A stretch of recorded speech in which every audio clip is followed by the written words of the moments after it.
Fascist খুনি হাসিনার দোসর মাওলানা রুহুল আমিনকে বাংলাদেশে নিষিদ্ধ ঘোষণা করতে হবে।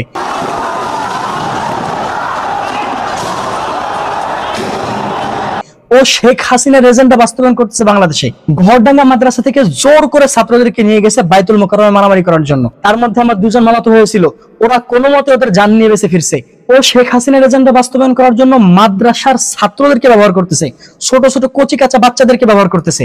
সামান্য একটা এমপির সিট শেখ হাসিনা থেকে ভিক্ষা নেওয়ার জন্য ছোট্ট ছোট্ট কচি বাচ্চা ছাত্রদেরকে এই গেঞ্জি পরায়া, সেই গেঞ্জিতে লেখা যে রুহুল আমিনের পক্ষ থেকে শেখ হাসিনাকে শুভেচ্ছা, এদেরকে নিয়ে গেছিল কওমি স্বীকৃতি অনুষ্ঠানে এবং সেখানে গিয়ে শেখ হাসিনাকে কওমির জননী ঘোষণা করে আসছিল।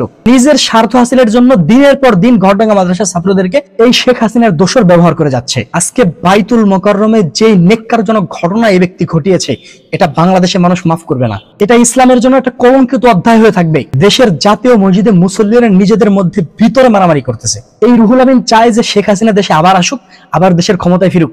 ও বাংলাদেশে থাকতে আলেমদের ক্ষমতা আসতে দিবে না। ও হুজুরদের মধ্যে মারামারি সৃষ্টি করে সাধারণ মুসলমানদের মধ্যে হুজুরদের ব্যাপারে ঘৃণা ছড়াই দেওয়ার চেষ্টা করতেছে, যাতে করে মানুষ ভাবে যে হুজুররা সাধারণ একটা মসজিদ নিয়ে মারামারি করে, ওরা দেশ কিভাবে চালাবে, তারা যেন হুজুরদেরকে ক্ষমতায় না আনে। ও শেখ হাসিনার এজেন্ডা বাস্তবায়ন করার জন্য বাংলাদেশের মধ্যে এই সমস্ত দাঙ্গা ফাসাদ লাগাই বেড়াচ্ছে।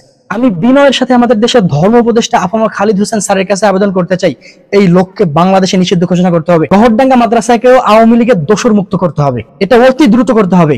আর এই রুহুল আমিনকে গ্রেফতার করার দাবি জানাচ্ছি।